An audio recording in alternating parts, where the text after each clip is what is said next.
आला आला म्हणेपर्यंत एका दिवसावरतीच आपला रक्षाबंधन सण हा येऊन ठेपलेला आहे. तर चला सणवार म्हटले की आपल्या अंगात एक वेगळाच उत्साह संचारतो आणि त्यात जर रक्षाबंधन असेल मग मात्र आपल्या आनंदाला पहारच नसतो.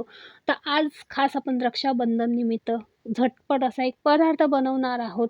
तो पण अगदी कमी साहित्यात. तर आज नारळी पौर्णिमा आहे. सगळ्यांना नारळी पौर्णिमेच्या खूप खूप शुभेच्छा. आणि आज आपण भाजक्या डाळीचे इथे लाडू बनवणार आहोत. तर इथे मी 2.5 कप भाजकी डाळ घेतली, ती मिक्सरला बारीक करून घेतली. त्याच्यामध्ये मी गूळ, साखर वगैरे काही वापरणार नाही. तर इथे मी खडी साखर वापरणार आहे. तर 1 कप खडी साखर घेतली, ती मिक्सरला बारीक करून घेतली.